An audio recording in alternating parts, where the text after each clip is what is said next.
कि √3 is a irrational. ठीक है, चलो अब देखो, तो सबसे पहले मैंने फिर से बोला कि आप क्या करोगे कि लेट √3 इज रेशनल नंबर। सबसे पहले आपको यही अज्यूम करना होता है ना। अब क्या करोगे, यहां पे लिख देना आप कि भाई √3 इक्वल टू कितना है माना आपने, a/b माना। फिर क्या करोगे, मैंने नेक्स्ट स्टेप क्या बताया आपको कि स्क्वायरिंग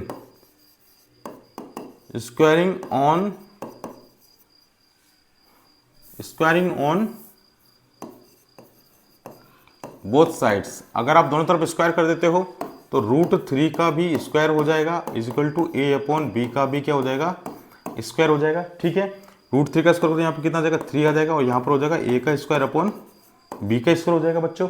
उसके बाद में आप क्या करोगे, मैंने कहा था कि आप कुछ नहीं मिले यहाँ पर तो आप क्या कर लोगे, यहाँ पर अपने मन से यहाँ पर 1 अज्यूम कर लो। ठीक है, उसके बाद में क्या करो, क्रॉस मल्टीप्लाई करो तो ये हो जाएगा 3b का स्क्वायर और यहाँ पे हो जाएगा बच्चों a का स्क्वायर।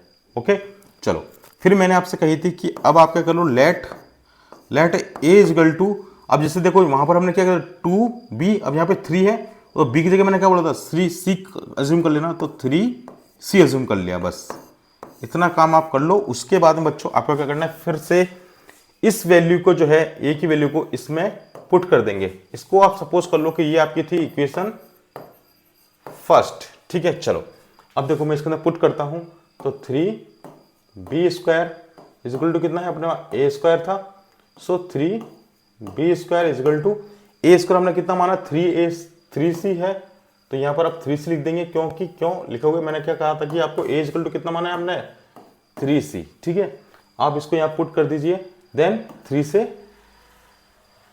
हाँ रुक जाओ, अभी रुक जाओ बच्चों, अभी रुक जाओ, अभी मत करो इस चीज को। यहां पर हम लिख देंगे 3b स्क्वायर हो गया, और इस पर क्या करोगे आप, स्क्वायर भी करना पड़ेगा क्योंकि a का स्क्वायर है। चलिए, so 3b square is equal to कितना हो जाएगा 9c स्क्वायर हो जाएगा। ओके, सो 3 से 9 कितने में कट हो गया, 3 टाइम्स बार, तो यहां पर आ जाएगा 3c स्क्वायर। ओके, सो फिर लिख दोगे आप क्या, वही कहानी कि 3 इज क्या है, कॉमन फैक्टर है।